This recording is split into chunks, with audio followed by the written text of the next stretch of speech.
여기저기서 캐롤이 울리고 반짝이는 트리 불빛이 우리의 마음을 설레게 하는 성탄 기간 또 성탄 주일입니다. 1년 중 가장 마음이 따뜻하고 낭만적인 이 계절에 우리는 지난 5주간 예수님이 누구이신가 하는 것을 치열하게 추적해 왔습니다. 그리고 오늘 성탄 주일에 우리가 도착한 곳은 뜻밖에도 베들레헴의 마곡간이 아니라 베다니의 한 차가운 무덤 앞입니다. 아마 여러분 중에 오늘 본문 말씀을 같이 읽으면서 좀 의아해 하신 분도 계실지 모르겠어요. 목사님, 성탄의 기쁨을 나누어야 할 성탄 주일인데 왜 하필 장례식장 이야기입니까? 아기 예수님, 천사들, 목자 이야기는 다 어디 갔습니까? 맞습니다. 오늘은 성탄 주일이죠. 하지만 저는 오늘 여러분과 함께 성탄의 가장 깊은 의미를 발견하기 위해서 어떻게 보면 가장 어두워 보이는 곳으로 내려가 보려 합니다. 바로 죽음이 있는 자리예요. 왜냐하면 우리가 겪는 인생의 모든 문제, 또 질병, 가난, 외로움, 불안, 이 모든 것의 끝에는 결국 죽음이라는 거대한 벽이 서 있기 때문입니다. 이 죽음의 문제를 해결하지 못한다면 우리 인생의 어떤 행복도 결국은 시한부일 뿐입니다. 어떤 분은 이렇게 말할 수 있습니다. 죽음 이후에는 나는 모르겠고 그저 나는 오늘 행복할 수 있고 또 즐거울 수 있다면 오늘 하루가 의미가 있다고 생각합니다. 그럴 수 있어요. 문제는 그 행복이 그렇게 쉽지 않다는 데 있습니다. 생각해 보세요. 우리 인생이 마냥 행복하기만 합니까? 겉으로는 웃고 있고 좋은 옷 입고 예배실에 앉아 있지만 우리 속은 썩어 문드러져 있을 때가 얼마나 많습니까? 남들에게 말 못할 가정의 문제, 자녀의 문제, 경제적인 압박, 관계로 인한 스트레스, 미래에 대한 두려움, 그리고 사실상 언젠가는 마주해야 할 죽음의 공포까지 이러한 것들이 우리의 마음을, 삶을 끊임없이 흔들고 있지 않습니까? 세상은요, 이 성탄을 자꾸 낭만으로 포장을 하려고 합니다. 또 많은 성도들이 그러한 분위기에 편승하기도 하죠. 하지만 성경이 말하는 성탄의 첫 번째 의미는 그 첫 성탄은 낭만이 아니라 처절한 구조작전의 시작이었습니다. 도대체 하나님이 왜 인간의 몸을 입고 이 땅에 오셔야 했을까요? 단순히 우리에게 좋은 말씀을 들려주기 위함이었다면 선지자로도 충분했을 겁니다. 여러 기적들을 보여주기 위해서였다면 모세나 엘리야로도 충분했을 거예요. 하지만 하나님은 직접 연약한 아기가 되어서 인간의 몸을 입고 우리 가운데 오셨습니다. 그 이유는 단 하나예요. 우리 인류가 스스로는 절대로 이길 수 없는 적, 바로 죽음을 깨뜨리시기 위함이었습니다. 그래서 오늘 본문 11장은 예수님이 이 땅에 오신 진짜 목적을요, 가장 드라마틱하게 보여주는 현장입니다. 예수님은 죽은 지 나흘이 지나 썩은 냄새가 진동하는 나사로의 무덤 앞에 서 계십니다. 이것은 단지 2000년 전의 기적 이야기가 아닙니다. 이것은 죽음의 공포와 여러 삶의 허무함 속에 갇혀 몸부림치며 살아가는 바로 저와 여러분의 실존적인 현장입니다. 오늘 우리는 화려한 트리 밑에 감추어둔 우리 내면의 가장 깊은 두려움을 마주하게 될 겁니다. 그리고 그 절망의 한복판에서 우리를 위해서 친히 우시고 우리를 대신해 죽음과 싸우시는 참 생명, 그 예수님을 만나게 될 거예요. 오늘 말씀을 통해서 죽음을 생명으로 바꾸시는 그 예수님의 압도적인 은혜가 저와 여러분의 심령을 덮으시기를 주님의 이름으로 축복합니다. 아멘. 자, 이제 베다니의 그 무덤 앞으로 우리 조금 더 가까이 다가가 보겠습니다. 예수님이 베다니에 도착하셨을 때요, 성경은 아주 의미심장한 하나의 정보, 특별히 시간 정보를 우리에게 제공해 줍니다. 17절 말씀을 같이 한번 보면요. 예수께서 와서 보시니 나사로가 무덤에 있은지 이미 나흘이라. 여러분, 왜 하필 나흘일까요? 성경이 단순히 날짜를 세기 위해서 이 날을 기록한 것은 아닙니다. 여기에는 굉장히 절망적인 의미가 담겨 있어요. 당시 유대 랍비들의 가르침이나 문헌들을 보면 유대인들은 사람이 죽으면 그 영혼이 사흘 동안은 시신주의를 맴돈다고 믿었습니다. 그러니까 3일 안에는 혹시나 이 사람이 다시 살아날 수 있지 않을까 하는 신락 같은 희망을 가지고 있었던 겁니다. 그러나 나흘째가 되면요, 상황이 완전히 달라집니다. 얼굴은 부패해서 형체를 알아볼 수 없게 되어가고 몸은 썩어 문드러지기 시작하면서 악취가 진동하기 시작합니다. 유대인들에게 있어서 이 나흘이라고 하는 시간은요, 가능성 0%, 완전한 끝, 되돌릴 수 없는 확정된 죽음을 의미하는 겁니다. 더 나아가서 지금 마르다가 겪고 있는 이 고통은요, 단순히 오빠가 죽었다는 슬픔만이 아니었어요. 지금 그들의 마음을 더 괴롭히고 있었던 것 한 가지 사실은 무엇인가 하면 바로 예수님의 타이밍이었습니다. 이 자매들은 오빠가 아플 때 사람을 보내서 예수님의 도움을 진작에 청했습니다. 그때 예수님이 계시던 곳은 베다니에서 하루면 좋게 오실 수 있는 거리였어요. 그런데 예수님은 오지 않으셨습니다. 성경을 자세히 보면 조금은 충격적인 기록이 나오는데요. 이 사건의 서두인 요한복음 11장 5절과 6절을 보면 우리의 이성으로는 도무지 이해할 수 없는 논리로 이 구절이 지금 기록되어져 있습니다. 이 상황이. 우리 5절과 6절 말씀을 같이 한번 읽어볼까요? 시작.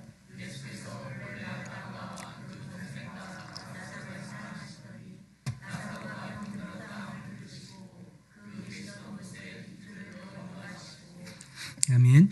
여러분 좀 이상하지 않으신가요? 우리 식대로라면 이렇게 되었어야 하죠. 예수께서 본래 마르다와 그 동생과 나사로를 사랑하시더니 소식을 듣고 급히 일어나 달려가셨더라. 그래야 맞는 거 아니겠습니까? 그런데 성경은 말하는 거예요. 사랑하시더니 들으시고 이틀을 더 지체하셨다. 여러분, 이것이 오늘 우리가 직면해야 할 첫 번째 성탄의 메시지입니다. 주님의 때가 있다는 거예요. 우리는 내가 원할 때 내가 원하는 방식대로 응답해 주는 것을 하나님의 사랑이라고 착각하곤 합니다.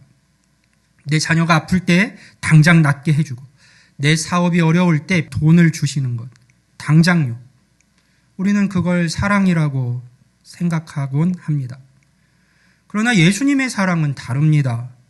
사랑하셔서 지체하셨다라고 말해요. 따라서 우리 삶 속에 하나님과의 관계 속에서 또 우리의 믿음과 신앙의 여정 속에서 경험케 되는 하나님의 지체는 결코 거절이 아닙니다. 하나님의 침묵은 부재가 아닌 것이죠. 그것은 우리가 알지 못하는 더 크고 깊은 하나님의 사랑의 방식입니다. 왜 예수님은 지체하셨을까요? 왜 나사로가 숨을 거두고 장례를 치르고 시신이 썩어서 냄새가 날 때까지 기다리셨던 걸까요? 만약 예수님이 즉시 달려와서 나사로를 고쳐주셨다면 마르다와 마리아는 굉장히 기뻐했을 겁니다. 분명 그랬겠죠. 하지만 그들은 예수님을 단지 유능한 의사나 기적을 행하는 선생님 정도로만 알았을 겁니다. 하지만 예수님은 그들이 그 정도의 얕은 믿음에 머물기를 원치 않으셨어요. 14절과 15절에서 예수님은 제자들에게 이렇게 말씀을 하십니다. 나사로가 죽었느니라. 내가 거기 있지 아니한 것을 너희를 위하여 기뻐하노니 이는 너희로 믿게 하려 함이라. 아멘. 내가 거기에 있지 않았던 것을 내가 기뻐한다. 이는 너희로 믿게 하려 함이라. 예수님은 그들이 더 큰 믿음의 자리로 나아가기를 원하셨습니다. 주님께서 주시고 또 기대하셨던 그 믿음의 자리요. 예수님이 누구이신지를 정확히 알고 그들이 더 깊이 경험하기를 원하셨습니다. 예수님은 그들에게 죽음조차 깨뜨리시는 부활의 하나님, 생명의 창조주, 당신의 영광을 온전히 보여주고자 하셨어요. 존 파이퍼 목사님은 이 장면을 두고 이렇게 말을 했거든요. 우리가 익히 알고 있는 사실이기도 합니다. 하나님의 사랑은 우리가 가장 원하는 것을 주시는 것이 아니라 우리에게 가장 필요한 것을 주시는 것이다. 성도 여러분, 혹시 이번 성탄절을 맞이하면서 마음 한구석이 텅 빈 것처럼 시린 분이 계십니까? 하나님, 제가 그렇게 기도했는데 왜 침묵하십니까? 내 사업의 문제는, 내 자녀의 문제는, 내 건강의 문제는 나흘된 시체처럼 썩어 문드러져 가고 있는데 주님은 도대체 언제 오시는 겁니까? 아니, 이제 와서 예수님의 오신들 도대체 무슨 의미가, 무슨 소용이 있겠습니까? 혹시 이런 원망과 탄식 속에 또 두려움 속에 계신 분이 있다면 예수님의 뜻과 마음을 더 깊이 묵상하시길 바랍니다. 하나님이 여러분의 기도에 늦게 응답하시는 것 같다면, 하나님이 여러분의 고통을 외면하고 또 침묵하시는 것 같다면 그것은 여러분을 사랑하지 않아서가 아닙니다. 오히려 정반대예요. 사랑하셔서 지체하시는 것입니다. 하나님은 우리를 너무나도 사랑하시기에 문제 해결을 넘어 우리의 삶을, 우리의 인생을 송두리째 뒤집어 놓을 하나님의 영광을 보여주려고 준비하고 계신 거예요. 여러분, 인간의 끝은 하나님의 시작을 보여줍니다. 우리의 소망이 완전히 끊어진 그곳, 나흘이 지난 그 절망의 자리가 바로 하나님의 역사가, 하나님의 일하심이 시작되는 출발선이라는 것을 이 시간 믿는 우리가 다시 한번 기억할 수 있기를 바랍니다. 첫 번째 성탄절도 그랬어요. 이스라엘은 무려 400년 동안이나 하나님의 침묵 속에 있었습니다. 그간에 많은 일들이 있었죠. 사람들은 하나님이 우리를 버리셨다라고 생각했어요. 하지만 그 침묵은 하나님이 주무시는 시간이 아니었습니다. 하나님은 온 우주를 구원할, 갈라디아서 4장 4절의 말씀에 따른다면 때가 차기까지 기다리고 계셨어요. 그러므로 지금 여러분의 상황이 나흘된 무덤 같을지라도 결코 낙심하지 마십시오. 예수님은 늦으신 게 아니에요. 그분은 가장 완벽한 때에 가장 영광스러운 방법으로 여러분을 찾아오시고 만나 주실 겁니다. 사랑하기 때문에 지체하셨다. 사랑하기 때문에 지체하셨다. 이 역설적인 주님의 사랑을 신뢰하면서 하나님의 때를 믿음으로 기다리는 우리 모두가 될 수 있기를, 또 그런 믿음이 우리 안에서 새로워질 수 있기를 주의 이름으로 축복합니다. 아멘. 자, 이제 예수님은 마침내 나사로의 무덤 앞에 서십니다. 그곳은 죽음의 냉기가 가득한 곳이죠. 사람들의 통곡 소리가 하늘을 찌르고 있었고 마리아는 예수님의 발 앞에 엎드려 웁니다. 모든 희망이 차단된 완벽한 절망의 현장과도 같았죠. 그런데 성경은 이 무덤 앞에서 예수님이 보이신 아주 독특하고 강렬한 감정 상태를 하나 말하거든요. 우리 33절을 같이 볼까요? 같이 한번 읽어봅니다. 요한복음 11장 33절입니다. 시작.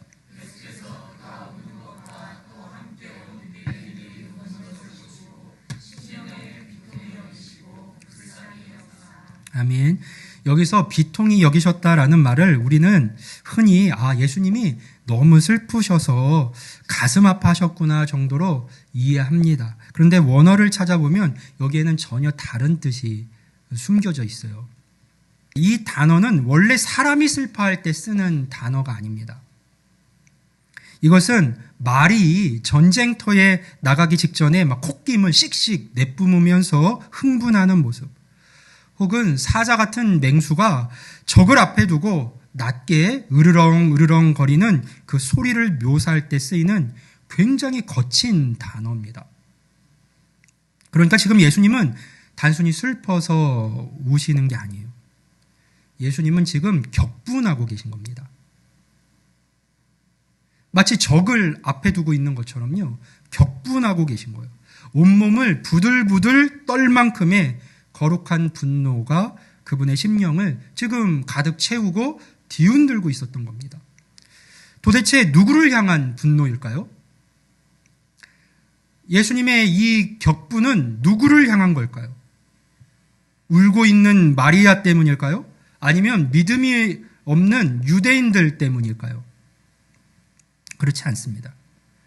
예수님의 이 분노는요, 자신의 사랑하는 친구를 삼켜버린, 그리고 하나님의 아름다운 창조 세계를 파괴하고 들어온 죽음 그 자체를 향한 겁니다. 세상 사람들은 말해요. 사람이 태어나서 늙고 병들어 죽는 건 자연스러운 이치지. 그런데 예수님은 그렇게 생각하지 않으셨어요. 하나님이 태초에 지으신 세상에 죽음은 없었습니다. 죽음은 죄를 통해 이 땅에 불법으로 침입해 들어온 강도요, 원수요, 파괴자입니다. 지금 예수님은 장례식의 조문객으로 서 계신 게 아니에요. 그분은 우리를 괴롭히는 죽음이라는 그 사탄의 견고한 진을 파괴하러 오신, 그 죄의 결과를 파괴하러 오신 하나님의 전사로서 무덤 앞에서 사자처럼 포효하고 계신 겁니다. 이것이 예수님이 성탄절에 이 땅에 오신 진짜 이유예요. 우리를 괴롭히는 죽음과 싸워 이기기 위해서 오셨습니다. 그런데 여러분, 바로 그 다음 장면에서 우리는 좀 전혀 다른 예수님의 모습을 또 보게 됩니다. 35절 말씀을 보면 성경에서 가장 짧은 구절이지만 가장 깊은 구절이기도 합니다. 저는 이 구절이 참 귀한데요. 이렇게 되어 있죠. 예수께서 눈물을 흘리시더라. 방금 전까지 죽음을 향해서 사자처럼 분노하시던 예수님께서 이제는 어린아이처럼 눈물을 흘리시는 거예요. 논리적으로 따져보면 눈물은 사실 말이 안 됩니다. 왜냐하면 예수님은 잠시 후에 나사로를 살리실 거니까요.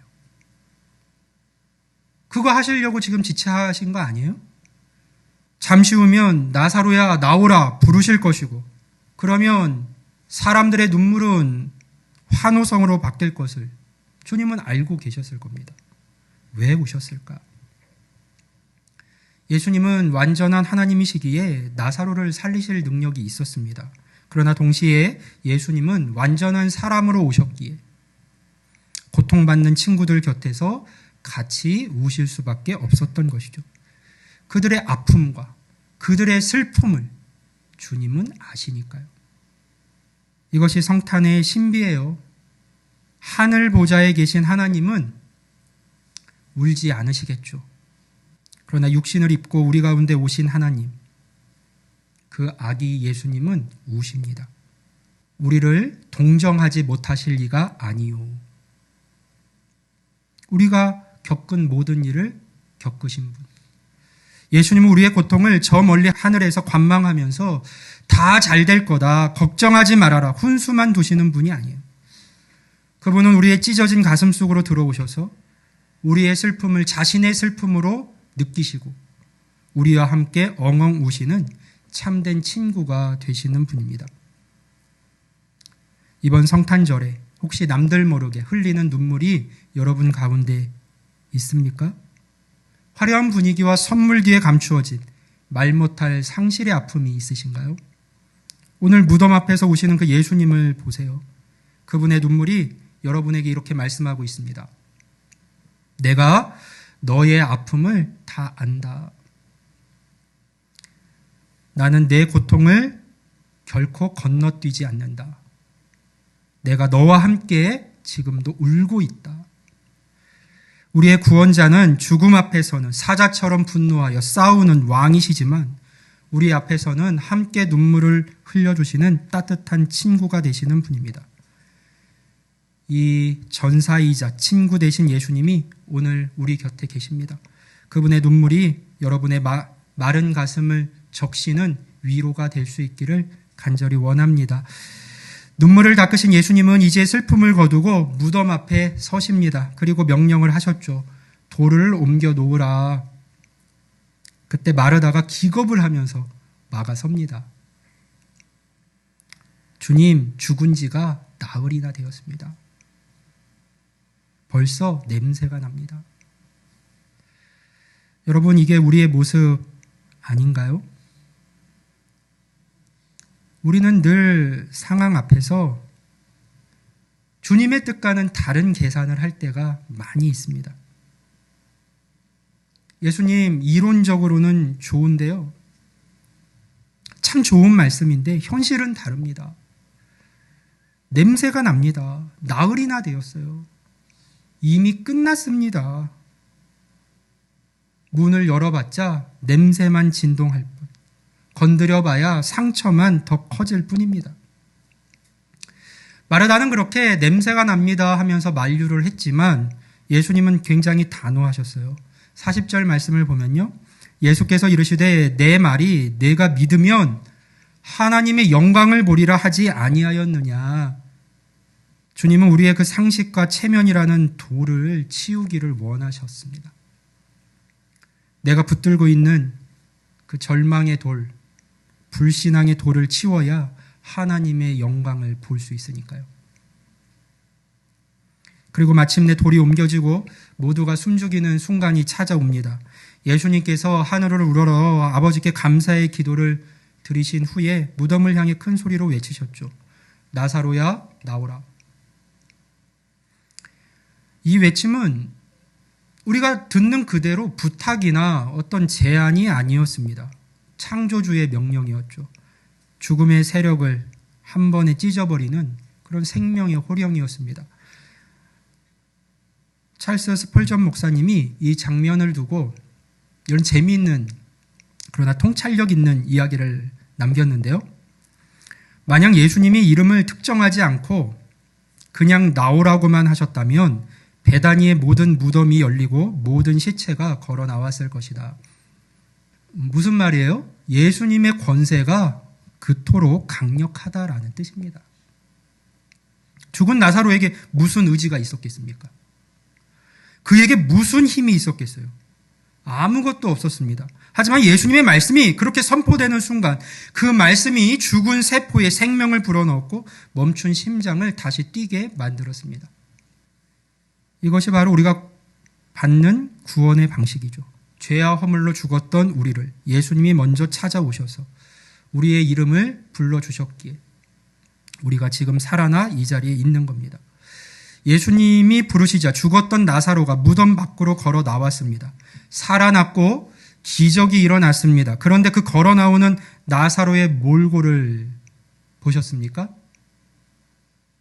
44절에 이렇게 되어 있어요. 죽은 자가 수족을 배로 동인 채로 나오는데 그 얼굴은 수건에 쌓였더라. 여러분 이 모습이 어떻게 보이세요? 멋있게 보이시나요? 기괴하게 보이시나요? 살아나기는 했는데 온 몸은 시신을 염습할 때 쓴 붕대로 칭칭 감겨 있고 얼굴은 수건으로 덮여 있습니다. 앞도 보이지 않고 걷기도 힘들었겠죠. 뒤뚱뒤뚱 엉거주춤 그렇게 걸어 나왔을 겁니다. 어떻게 보면 좀비 같기도 하고 또 어떻게 보면 우스꽝스럽기까지 합니다. 자, 나사로는 생명을 얻었지만 여전히 죽음의 흔적인 수의를 입고 있었어요. 그는 스스로는 이 결박을 풀 수가 없었어요. 이때 예수님은 마지막 명령을 내리시죠. 누구에게 하신 명령일까요? 나사로에게 하신 게 아니에요. 그 자리에 멍하니 서 있던 구경꾼들, 가족들, 그 슬픔을 함께하기 위해 모였던 친구들에게 말씀을 하세요. 44절 후반부 말씀을 이어볼까요? 예수께서 이르시되 풀어놓아 다니게 하라 하시니라.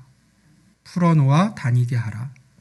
여기에 우리 교회와 성도된 자들의 중요한 사명이 있습니다. 교회가 존재하는 이유이기도 합니다. 생명을 주시는 것, 예수님이 하시는 일이고 예수님만이 하실 수 있는 일이에요. 하지만 죽음의 흔적인 수의를 풀어주는 것은 우리가 해야 할 일입니다. 오늘날 교회 안에도 나사로와 같은 이들이 많이 있습니다. 예수님을 믿고 구원은 받았지만 생명은 얻었지만 여전히 과거의 상처, 열등감, 끊을 수 없는 중독, 미움, 나쁜 습관, 성경이 말하는 바 옛사람의 수위에 묶여서 자유롭지 못한 이들이 있어요. 많이 있습니다. 어떻게 해야 할까요? 예수님은 우리에게 말씀하십니다. 너희가 가서 풀어주어라. 예수님은 우리에게 그들을 정죄하거나 비판하라고 하지 않으셨어요. 저게 무슨 꼴이야? 왜 저러고 다녀? 냄새나. 여전히. 그렇게 하라고 하지 않으셨어요. 너희가 가서 풀어주어라 라고 하셨어요. 그 냄새나는 붕대를 내 손으로 만져서 풀어주는 것, 더 자유로울 수 있도록. 그게 교회입니다. 우리는 서로의 수위를 벗겨주는 사람들이 되어야 합니다.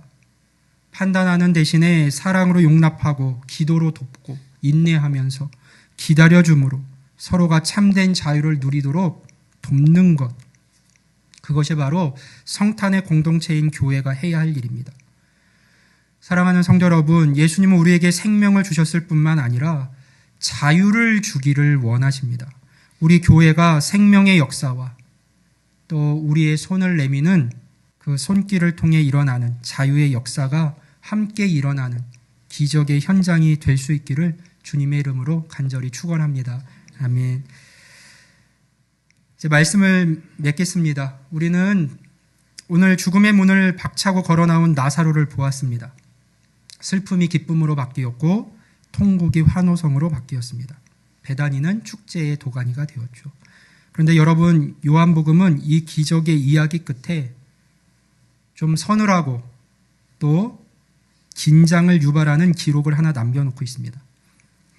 요한복음 11장 53절인데요. 나사로가 살아난 바로 그날 유대 종교 지도자들은 어떤 결정을 내렸을까요?